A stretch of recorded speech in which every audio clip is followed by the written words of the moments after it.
नमस्कार दोस्तों, आपका बहुत बहुत स्वागत है। दोस्तों, एक दिन में 24 घंटे होते हैं और उसमें से 8 घंटे तो हम सिर्फ 100 घंटों में ही बिता देते हैं। इसी तरह अगर हम एक सप्ताह सोते हैं तो 49 घंटे लगभग 2 दिन के बराबर होते हैं। इसी तरह एक महीने में 210 घंटे जो कि 8-30 दिन के बराबर होते हैं और पूरे साल में 2555 घंटे जो कि 106 दिनों के बराबर होते हैं। और अगर हम सिर्फ 70 साल जीते हैं तो हम 1,78,815 ओवर बिताते हैं जो कि सिर्फ 100 में 7,52,000 दिन या 20 साल के बराबर होते हैं।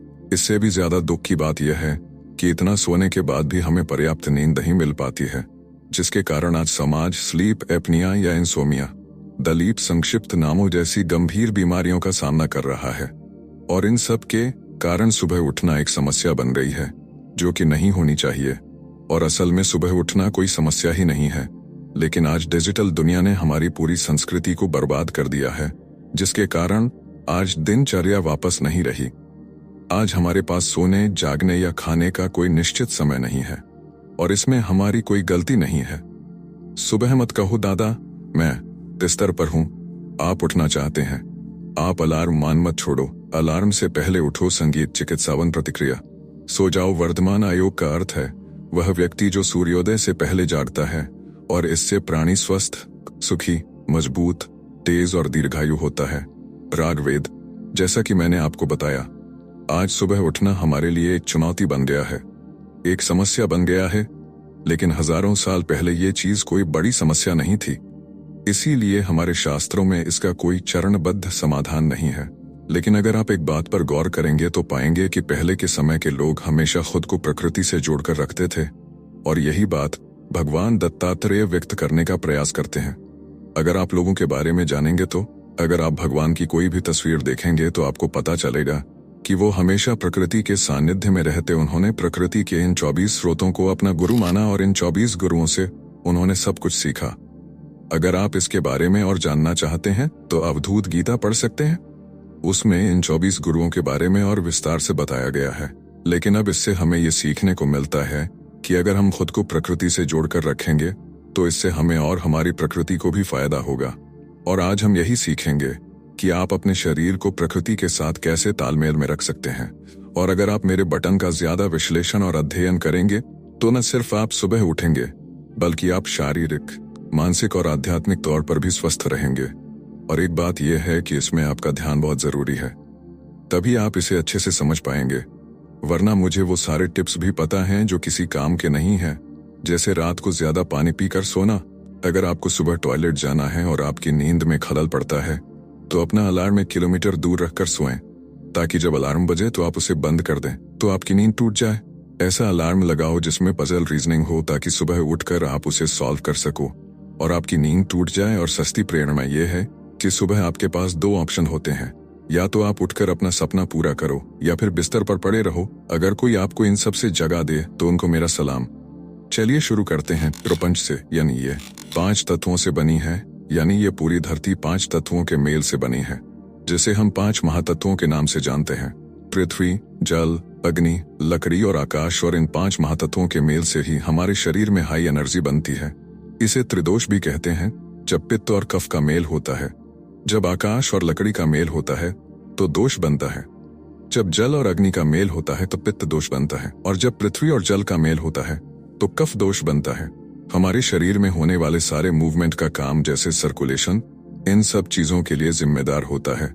एक लाइन में सर मूवमेंट का काम पित्त दोष का होता है और दूसरा पित्त दोष पाचन, मेटाबॉलिज्म, हार्मोनल असंतुलन के लिए कफ दोष जिम्मेदार होता है। और कफ दोष हमारे शरीर की चिकनाई के लिए जिम्मेदार होता है। अब सुबह उठने के लिए 2 सबसे महत्वपूर्ण समय होते हैं, एक सोने का समय और दूसरा जागने का समय। तो पूरे दिन में से सुबह हमारे शरीर में कफ दोष प्रबल होता है, दोपहर में पित्त प्रबल होता है और रात में पित्त प्रबल होता है। और जब आप रात को देर से सोते हैं तो आपके शरीर में नींद की मात्रा और भी अधिक बढ़ जाती है, जिसके कारण आपको पाचन संबंधी समस्याएं, जोड़ों में दर्द, गठिया, चिंता, घबराहट और अनिद्रा भी हो सकती है। यानी आप समय पर सोने जाते हैं लेकिन आपको नींद नहीं आती। क्या कारण है? क्योंकि आपको लगता है कि आप बहुत देर से सो रहे हैं। अगर आपको लगता है कि आप बहुत देर से सो रहे हैं तो आप गहरी नींद में नहीं जा पाएंगे। इसलिए लंबे समय तक सोने के बावजूद हम ऊर्जावान और स्वस्थ महसूस नहीं करते हैं, क्योंकि हम गहरी नींद में नहीं पहुंचे हैं। और नींद एक ऐसी चीज है जिसमें मात्रा से ज्यादा गुणवत्ता मायने रखती है। इसलिए हम बात करते हैं कि हमें कब सोना चाहिए और कब जागना चाहिए। जब आपके शरीर को सतर्क रहने की जरूरत होती है तो हमें गहरी नींद में नहीं जाना चाहिए। मेरे हिसाब से कफ प्रधान यानी शाम 6 बजे से रात 10 बजे तक तब सोना चाहिए, और जब सुबह उठने की बारी आती है तो समय कफ प्रधान हो जाता है, यानी सुबह 4 बजे से 6 बजे के बीच जब ब्रह्म मुहूर्त का समय भी होता है। तो उठने का सही समय आयुर्वेद बताता है उठने का। और दूसरी बात, प्रकृति के 3 गुणों के अनुसार हमारा शरीर त्रिदोष यानी वात, पित्त और कफ से संचालित होता है। इसी तरह हमारा शरीर त्रिदोष यानी सप्तम, राजसिक और तामसिक, सात्विक यानी पवित्रता, राजसी यानी भय और तामसिक यानी अज्ञान से संचालित होता है।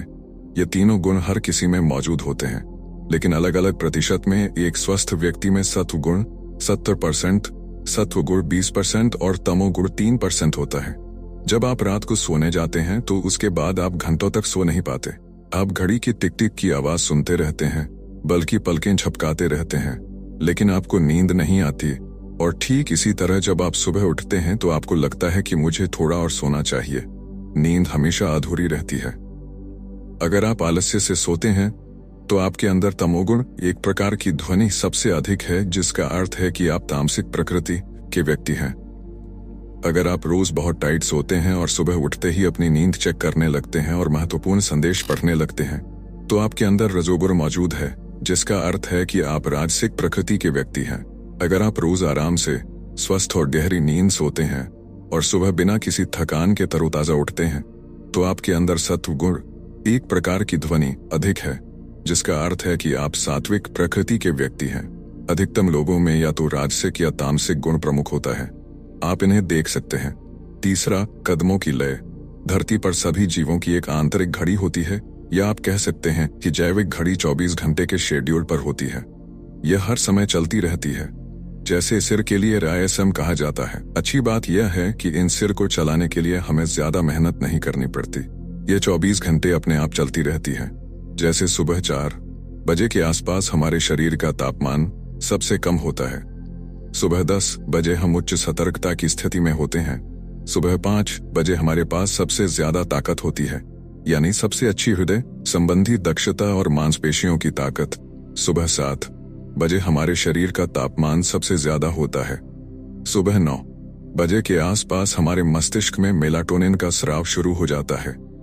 अगर यह ऐसे ही चलता रहे तो कोई समस्या नहीं है, लेकिन हमने अपने सर्किट और लय को पूरी तरह से गड़बड़ कर दिया है। हम अपनी आंतरिक घड़ी को बाहरी घड़ी यानी सूर्य से नहीं मिला पाए, जिसके कारण हम कई पुरानी बीमारियों जैसे depression, diabetes, slip disc order आदि के शिकार हो रहे हैं। सिर के तापमान के बिगड़ने का सबसे बड़ा असर हमारे स्लीप साइकिल यानी हाइपोथैलेमस पर पड़ता है। आपके सिर के पिछले हिस्से में SCM नामक नसों का एक गुच्छा होता है, जो प्रकाश के प्रति अति संवेदनशील होता है। और जब प्रकाश हमारी आंखों में प्रवेश करता है तो यह पीनियल ग्रंथि को संकेत भेजता है, जहां मेलाटोनिन और अन्य महत्वपूर्ण हार्मोन बनते हैं, जिसके कारण हमारे शरीर में कई चक्र चलते और बंद होते रहते हैं, जो प्रकाश से आसानी से प्रभावित हो सकते हैं। और जब हम देर रात तक कृत्रिम प्रकाश और इलेक्ट्रॉनिक गैजेट्स पर होते हैं तो पीनियल ग्रंथि मेलाटोनिन का स्राव बंद कर देती है, जो कि एक नींद लाने वाला हार्मोन है, जिसके कारण न केवल हमारी नींद खराब होती है, बल्कि हमारी नींद की गुणवत्ता भी खराब होती है और हमारी सर्कडियन रिदम पूरी तरह से गड़बड़ा जाती है। सर्कडियन रिदम को रीसेट करने के लिए आपको रोज सुबह उठकर धूप में रहना चाहिए, और दूसरा, रात को सोने से 1 या 2 घंटे पहले सभी कृत्रिम रोशनी बंद कर दें और बहुत ही धीमी रोशनी जलाएं और सभी इलेक्ट्रॉनिक गैजेट्स भी बंद कर दें। अब हम कुछ टिप्स के बारे में बात करेंगे। सबसे पहले आपको अपने सोने का रूटीन ठीक करना चाहिए। जैसा कि मैंने आपको बताया कि आपके शरीर में कफ हावी होने पर ही आपको सोना चाहिए, और दोस्त, हमारे शरीर में कफ शाम 6 बजे से रात 10 बजे के बीच सबसे ज्यादा होता है। दूसरा, जहां आप सोते हैं वहां पूरी तरह से अंधेरा होना चाहिए, और सोने से 1 या 2 घंटे पहले कम रोशनी या हल्के सिगरेट बट पर काम करें। ऐसा इसलिए क्योंकि अंधेरे में हमारा दिमाग बहुत सारे हार्मोन रिलीज करने लगता है। तीसरा, सोने से 1 या 2 घंटे पहले खाना खाकर सो जाएं, और रात का खाना हमेशा हल्का होना चाहिए। चौथा, अवांछित जानकारी और संक्षेपण को सीमित करें। हम पूरे दिन में जो कुछ भी करते हैं, हमारे दिमाग में जो भी विचार आते हैं, हम जो भी संवाद करते हैं, वो सभी रसायन दिमाग में एक बाय प्रोडक्ट बनाते हैं जो बीटा एम्बोलाइट प्रोटीन, या हम कह सकते हैं कि बीटा एमोलाइट नामक जहर बनाता है। बीटा एम्बोलाइट प्रोटीन का अल्जाइमर रोग यानी भूलने की बीमारी से सीधा संबंध है। इसलिए इसे साफ करना हमारे दिमाग और हमारे संपूर्ण स्वास्थ्य के लिए बहुत फायदेमंद है। ये बहुत जरूरी है। इसलिए जब हम गहरी नींद में होते हैं तो हमारे दिमाग का क्लिप आर्टिस्ट सर यह स्पाइन फ्लड से हर इंटरेस्ट सेल फ्लड के फ्लो में मदद करता है। सर यह स्पाइन फ्लड और इंटेस्टाइनल फ्लड के बीच में होने वाले एक्सीडेंट में सबसे तेज होता है। इसमें सीएस दिमाग के अंदर आयशा के साथ मिलकर वेस्ट मटेरियल को बाहर निकालने में मदद करता है, और जब आप बेकार चीजों का सेवन करते हैं तो आपके दिमाग को ज्यादा समय और ज्यादा एनर्जी विजुअल में खर्च करनी पड़ती है, और जब तक यह चीज खत्म नहीं होती तब तक आप गहरी नींद में नहीं पहुंच सकते। इसलिए सिर्फ कम से कम और जो चीज आपके लिए जरूरी है उसका ही सेवन करें। इससे कोई फर्क नहीं पड़ता, केवल मस्तिष्क ही नहीं बल्कि आपका संपूर्ण स्वास्थ्य पांचवा। अब हम नींद की स्थिति के बारे में बात करते हैं। तो जब भी हम सोते हैं तो हम किसी भी तरह से उल्टा, सीधे, ऊपर, नीचे, दाईं ओर सोते हैं। लेकिन आपने अपने बचपन से अपने माँ पिताजी या अपने दादा दादी से कई बार सुना होगा कि आपको बाईं ओर सोना चाहिए, यानी बाएं और दाएं। घूमकर अब ऐसा क्यों है, इसका जवाब मैं आज दूंगा। जैसा कि मैंने आपको बताया है कि आपके मस्तिष्क की होंठ प्रणाली वह रीढ़, तरल पदार्थ और एसिड के प्रवाह में मदद करती है। इसलिए जब आप अपनी बाईं ओर सोते हैं तो आपके मस्तिष्क और रीढ़ की हड्डी का संरेखण अच्छा होता है, और इससे सीएस और उसके प्रवाह में भी सुधार हो सकता है। बाईं ओर सोने का दूसरा लाभ यह है कि हमारे शरीर की लिपिड प्रणाली, जो प्रतिरक्षा प्रणाली का समर्थन करती है और हमारे शरीर से विषाक्त पदार्थों, खराब कोशिकाओं और अपशिष्ट पदार्थों को साफ करती है, न केवल ग्लाइम्फेटिक प्रणाली बल्कि आपके शरीर की प्रतिरक्षा प्रणाली को भी सुचारू रूप से कार्य करने में मदद करती। अब बात करते हैं दिशा की। महाभारत के इसरो के अनुसार हमें कभी भी उत्तर दिशा की ओर सिर करके नहीं सोना चाहिए, क्योंकि जिस तरह से धरती का दक्षिण पाल और उत्तर पाल है, उसी तरह हमारे शरीर में भी दक्षिण पाल और उत्तर पाल है। इसलिए जब आप उत्तर दिशा की ओर सिर करके सोते हैं तो धरती के उत्तरी ध्रुव और हमारे शरीर के उत्तरी ध्रुव के बीच प्रतिकर्षण का सिद्धांत यानी प्रतिकर्षण का सिद्धांत प्रभावी होता है, जो आपके मानसिक स्वास्थ्य के लिए ठीक नहीं है। इसलिए सोने के लिए सबसे अच्छी दिशा पूर्व मानी जाती है। तो चलिए अब बात करते हैं कुछ योगाभ्यासों की।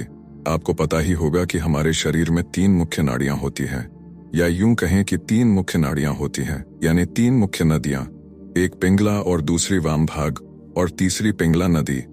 इसलिए रात को सोने से पहले जांच लें कि आपकी कौन सी नदी सक्रिय है। अगर पिंगला नदी नई सक्रिय हुई है तो कोई दिक्कत नहीं है, लेकिन अगर यह नई सक्रिय हुई है तो अपने शरीर को पूरी तरह से बाईं ओर मोड़ लें और सो जाएं। पिंगला नदी पूरी रात सक्रिय रहेगी। ऐसा इसलिए क्योंकि हमारे शरीर को उत्तरी ध्रुव से ठंड से राहत मिलती है और पिंगला नदी से हमारे शरीर को गर्मी मिलती है। इसलिए जब आपका आंतरिक शरीर ठंडा रहेगा तो आप गहरी नींद में नहीं जा पाएंगे। इसलिए रात को गहरी नींद के लिए पिंगला नदी का सक्रिय होना बहुत जरूरी है।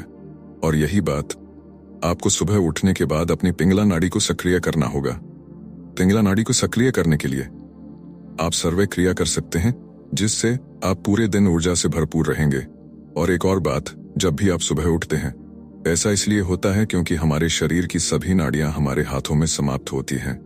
इसलिए जब हम अपने हाथों में घर्षण पैदा करते हैं, अपने हाथों को मारते हैं, तो इससे हमारी कई नाड़ियां सक्रिय हो जाती हैं, और साथ ही आपके एक्यूप्रेशर पॉइंट जो हमारे हाथों में होते हैं वे भी सक्रिय हो जाते हैं। इसलिए जब भी आप सुबह उठते हैं तो अपने हाथों को रगड़ें और अपने चेहरे पर रखें। तो दोस्तों, ये वीडियो आपको कैसी लगी वो हमें कमेंट बॉक्स में जरूर बताना, और चैनल को अभी तक सब्सक्राइब नहीं किया है तो सब्सक्राइब जरूर कर लेना। मिलते हैं किसी और महत्वपूर्ण वीडियो के साथ। धन्यवाद।